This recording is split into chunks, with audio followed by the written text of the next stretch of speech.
Hello everybody! In this video I'll demonstrate why you probably should not rely on Windows security questions, and especially store anything sensitive in there. As the thumbnail suggests, I don't like clickbait, they're actually stored in plain text, and I'm not kidding. Now what the hell is this? Oops, you've lost your connection. You see I'm connected to the network, but it doesn't allow me through. Huh. Very interesting. Never seen that happen in the hobby. Anyway, that's probably a certificate issue. Maybe we should check out the date and time. Oh yeah, it's not April tonight. It's actually October 2024, so we'll just go ahead and restart. It's probably gonna fix the issue. Not looking good for Microsoft. Now, there could be a debate about whether the security questions are secure at all. Should you use security questions? Turns out it's a bad idea. Knowledgeable people advise against using security questions, and I can understand that. You're essentially defeating the purpose of a password by creating a couple more less secure passwords in the making that you have to remember or write down anyway. A couple more passwords. Now you see, the answers to the security questions are just as personal and important as passwords, most of the time, when they're enabled, and therefore should also be hashed. However, Microsoft decided to store them in plain text, because why the hell not? Nobody's going to notice that anyway. It's not that big of a deal. Nobody's interested in security forensics, right? Right? But even if they did decide to hash answers to these security questions, it wouldn't matter, because the entire NTLM hashing mechanism is dated garbage anyway. So, who cares? Quite a convenient approach to security, I would say. The only right way to solve that would be to upgrade the NTLM authentication system to use secure cryptographic algorithms. Microsoft gave up instead. But that's a topic for another video. In the meantime, we got an update from Windows 11. Come on, man, what the hell? Come on, dude, get that garbage out of here. Oh, wait. Did you know you can select the text here? Sit back and relax while the magic happens. No, thank you. Can I please get my command prompt up and running? Oh my god, thank you. Okay, so what we're going to do, real quick, disable the network so it doesn't download any updates. Oh my god. At least Microsoft won't get to nag me about the Microsoft account. Okay, much better. Wait. What? Welcome? Oh no, wait. I think it's a placeholder. Yeah, right. Speed run through the hobby. Come on, come on. Load. Please load. Skip. I don't have internet. I don't want you to have internet. No, I want limited setup. Please, let me through that. Alright, so let's enter my name right here. Enter the first password, which is gonna be 9988. No secrets here. I can't even... What? Why is the hobby breaking all of a sudden? Well, it's 9988. You gotta trust me here. Confirm the password. Oh, I can show it to you now. There you go. Alright. And now we got optional security questions. Just in case you forget your password, choose 3 security questions. Make sure your answers are unforgettable. So what kind of answers are unforgettable? Select the name of the city where my parents met. Let it be Tokyo. Go. What was your childhood nickname? Obviously Enderman. What's the name of my oldest cousin? Let it be Ashley. Alright, we've set up our security questions. Now we get to have our data stolen by Microsoft. Advertising ID, please turn off. Accept. Because there is no option to decline. And hi, bye. We need Task Manager. And we need Explorer. Okay, much better. And keep in mind, these answers are pretty secret information, only I should know, because it's going to grant anyone access to my account. So we can sign out. And then get the password wrong, then reset it using the security questions. They're all here. They're not even centered. Oh my god. What's happening? Why is it lagging? Ashley? Alright. And we get to choose a new password. Okay, now that we're inside Windows, let's go ahead and see what we just put into the boxes in plain text. It's stored in the registry. So we need the registry editor for that. There's a hive under HKey local machine called SAM.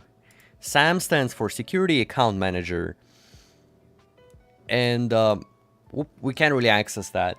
We need system rights for that. Because SAM can only be accessed with local system rights. That's not a big deal because some Windows services run under local system and they have access to that area. So what we can do, we can use Process Hacker or PSExec to elevate our permissions. And I prefer Process Hacker for that, so let me just drop it in real quick. Never mind, it doesn't have a VMware tools installed. Alright, we're good to go. Let's run Process Hacker now. Gotta run it as an administrator to then elevate to Trusted Installer. We actually don't need Trusted Installer rights for that, but why not have them when we can? Running the registry editor as a Trusted Installer, we get access to SAM right here. So the subkey we're looking for is domains, account, users, and a little hex number right here. As you can see, we have 5 hex numbers. We have 5 keys under users. So we have 5 users. And only one of them is real. The rest are virtual. And it's easy to understand once you realize these are relative IDs. You could compare the relative IDs to user IDs in Linux. And in this case, 3E9 is 1001. And that's my user Andrew. We can quickly confirm it's in fact 1001 if we put it into the calculator. There we go, nice and easy, 1001. So the first user in the system usually has an ID of 1001 or 3E9, while keys below 1000 usually contain information about virtual service accounts, and we have access to them too. The values inside the key are all pretty important. For example, the value F contains the logon information. It's stored in binary, it's a binary structure, as well as V, which contains everything up to the encrypted password hash. It's somewhere at the end here. Somewhere right here is the password. Supplemental credentials is also a binary structure, but I think it has something to do with Active Directory. It used to be somewhere else, but then they moved it here. The rest of the values should have been called intuitively, I think. At least, for example, force password reset. And it's pretty self-explanatory. If you set it to 1, it's gonna ask you to reset the password next logon. And reset data, that's what we're looking for. In fact, these are our security questions. Would you look at that? They're stored in plain text JSON, just as I told you. You can probably kind of skim through it and see all the data we've put in earlier, but it's little engine UTF-16, so it's rough on the eyes. And I also want to show off my script, so let's go ahead and export the SAM key as a reg file. So for that, we gotta click on SAM right here, and File, Export, and let's export it to a desktop, sure. sam.reg. Oh yes, we're running as a system, so it's not the desktop I think it is. It's a system profile desktop. So let's go ahead and pick user Sandrew desktop. There you go. sam.reg. Beautiful. Okay, so here's the script I wrote to pretty much crack Windows passwords. We'll extract the security questions using this guy. I mean, the code is pretty bad, but I guess it works. I tested it. It does. Am I gonna get banned just for saying this? I don't know, I guess I'll put a disclaimer before the video starts. Can't do anything on YouTube nowadays, man. Okay, so we've got the SAM reg file. I've just extracted from my Windows virtual machine. Put it in parallel to the script. Let's go ahead and run it. Voila! Here's our reset data. Wait, these are our security questions, right? What's secure about those security questions, Microsoft? Huh? Look at that. Anyway, let's have a little bit of fun now. The questions are fully customizable, as they're also being read from the very same JSON. As you can see here, the question and the answer. We're only given, what, like 6 options for the security questions? That's so lame. Let's make our own. Coincidentally, I also have a neat little Python script for that right next to the SAM reader. It's called resetgen.py. And here we basically take a Python dictionary and translate it into a reg file. Very simple. What's your favorite color? Copilot. Goddamn, that's so lame. Let's think of something cooler than that. So the question would be, let me think about it for a moment. What is your favorite song?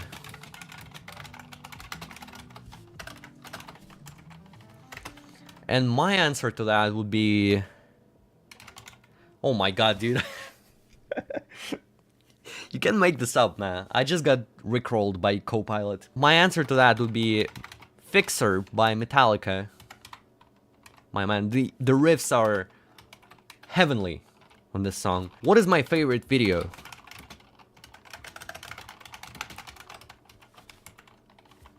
And my favorite video, The Unforgiven. Oh my god, dude. This is why I love Copilot. And my favorite video would be, I think, hacking Windows 10s. That was really cool. Got to learn so much new stuff back then. What is your favorite animal? And that's right, I love cats, man. I got 2 kids myself, and they're really cute. So, definitely cat. Translated into the reg file. But first, we need to enter the account error ID 3E9. And it spewed out the reset.reg. So we now just have to run that. Okay, here we go.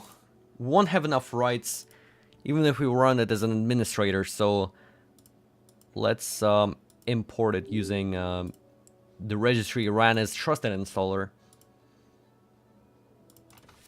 My desktop is located at user's Android desktop. You know, reset.reg. Beautiful. So we've updated the registry. We can verify it here. And we got our password wrong. Go ahead and click reset password. There we go.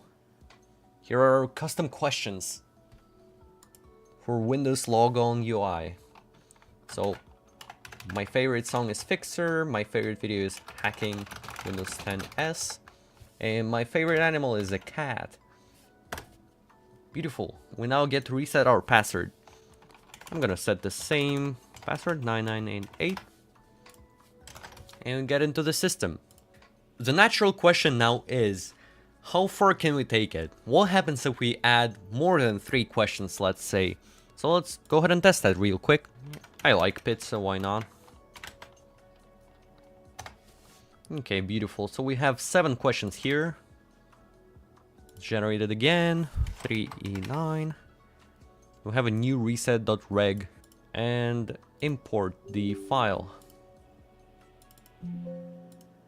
And unfortunately, only the first 3 security questions are being featured on the login screen. So it's not going to use the rest of the questions we've passed.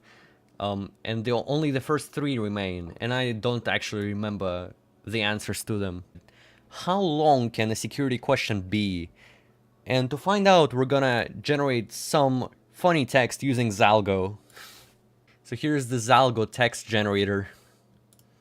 So So we can type our text here, and it's gonna add a bunch of Unicode characters on top of that. And it's UTF-16, so Unicode is gonna work with the security questions. Let's try something out. There is no escape. A bunch of exclamation points. Turn up the craziness level to the max and copy that. It's such a long line. The answers will be no escape, no escape, and no escape. Okay, the moment of truth. Is it gonna break? Or is it gonna work? Okay, the logon UI does not crash so far. Let's write the wrong password. Okay, reset password. Alright, the security questions just don't work anymore. It now takes us directly to the reset drive screen.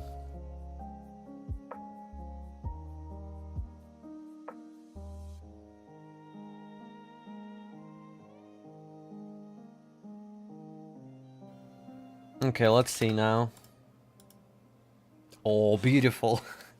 You can insert Zalgo here too. And it makes sense because it's a UTF-16 encoding. It can accept these characters. So, yeah, I guess that's a wasted opportunity with the malware I wrote before. Guess we can answer no escape, copy paste that. You can't copy paste that. Well, today I learned no escape.